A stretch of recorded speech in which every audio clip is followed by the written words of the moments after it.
നമ്മുടെ സർക്കാർ ഏറെ കൊട്ടിഘോഷിച്ച് നടപ്പിലാക്കിയ കാർഷിക ക്ഷേമനിധി പദ്ധതി. ഈ പദ്ധതിയുടെ അവസ്ഥ ഇപ്പം എന്താണെന്ന് അറിയാവോ? ഈ പദ്ധതി ഇപ്പോൾ പെരുവഴിയിൽ നിൽക്കുകയാണ്. 25,000-ഓളം കർഷകർ പണമടച്ച് ക്ഷേമനിധിയിൽ അംഗങ്ങളായെങ്കിലും സർക്കാർ ഇതുവരെ അതിനൊരു അന്തിമ അനുമതി നൽകിയിട്ടില്ല. സാമ്പത്തിക പ്രതിസന്ധി ചൂണ്ടിക്കാട്ടിയാണ് സർക്കാർ അനുമതി നിഷേധിക്കുന്നത്. ഇതോടെ പണമടച്ച് പദ്ധതിയിൽ അംഗങ്ങളായ കർഷകർ പ്രതിസന്ധിയിലുമാണ്. വിശദമായ റിപ്പോർട്ടിലേക്ക്.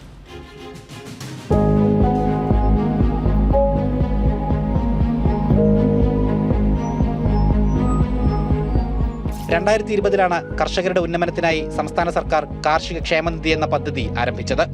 പണമടച്ച് ക്ഷേമനിധിയിൽ ചേരുന്ന കർഷകർക്ക് 60 വയസ്സിന് ശേഷം 5,000 രൂപ വീതം പെൻഷൻ നൽകുമെന്നായിരുന്നു പ്രഖ്യാപനം. സംസ്ഥാനത്താകെ 25,000-ഓളം കർഷകർ പണം നൽകി പദ്ധതിയിൽ അംഗങ്ങളായി.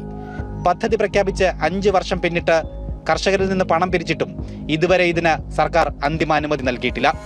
സാമ്പത്തിക പ്രതിസന്ധി ചൂണ്ടിക്കാട്ടിയാണ് അനുമതി വൈകിപ്പിക്കുന്നത്. ഇതോടെ പണമടച്ച കർഷകർ പ്രതിസന്ധിയിലായിരിക്കുകയാണ്.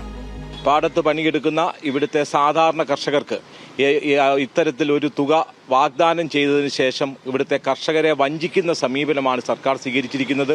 ഈ പദ്ധതിക്ക് ഇതുവരെയും സംസ്ഥാന മന്ത്രിസഭയുടെ അംഗീകാരം പോലും ലഭിച്ചിട്ടില്ല.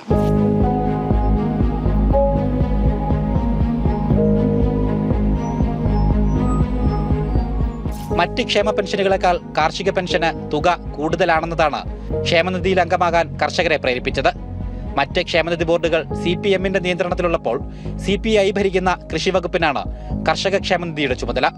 CPM-CPI തർക്കമാണ് ക്ഷേമനിധി നടപ്പിലാക്കുന്നതിൽ കാലതാമസം നേരിടാൻ കാരണമെന്നും കർഷകർ ആരോപിക്കുന്നു.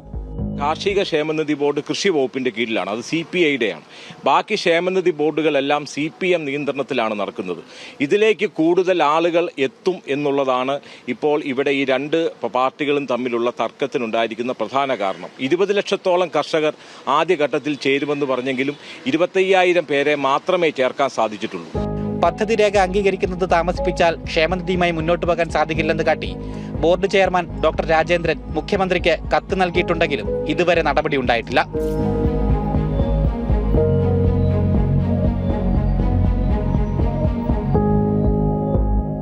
ന്യൂസ് മലയാളം, കോട്ടയം.